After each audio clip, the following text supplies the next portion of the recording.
स्त्रियांच्या अंधाऱ्या जीवनात पेटविले ज्ञानाचे ज्योती, म्हणून तर आज जगात अमर आहेत सावित्री, म्हणून तर आज जगात अमर आहेत सावित्री. सर्वांना माझा नमस्कार. माझे नाव देवांशी शरद भगत. मी आत्ता 4थीत शिकत आहे. आज सावित्रीबाई फुले यांच्या जयंतीनिमित्त मी माझे विचार मांडणार आहे.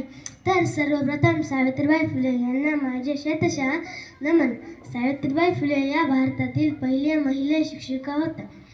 त्यांचा जन्म 3 जानेवारी 1831 मध्ये सातारा जिल्ह्यातील नायगाव येथे झाला. त्यांच्या वडिलांचे नाव खंडोजी नेवसे पाटील तर त्यांच्या आईचे नाव लक्ष्मीबाई असे होते.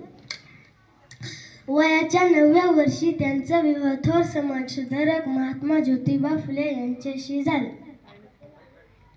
महात्मा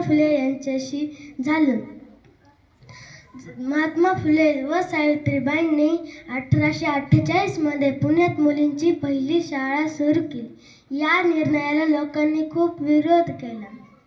सावित्रीबाई शाळेत शिकवत जात असताना लोक त्यांच्यावर शेण, चिखल, दगड फेकत असे, पण त्या डगमगल्या नाही. सावित्री तू सोसलेस दगड आणि धोंडे, सावित्री तू सोसलेस दगड आणि धोंडे, रोवलेस झेंडे शिक्षणाचे.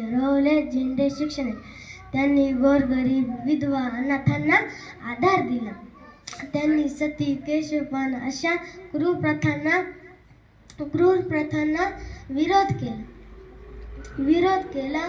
त्यांनी साक्षर व्हा, निर्भय व्हा असा संदेश दिला. अखेर 10 मार्च 1897 मध्ये क्रांतिज्योती सावित्रीबाई फुले यांची प्राणज्योती मालवली. जाता जाता मी एवढेच बोलेन की जिने जगाला दिली ज्ञानाची सावली,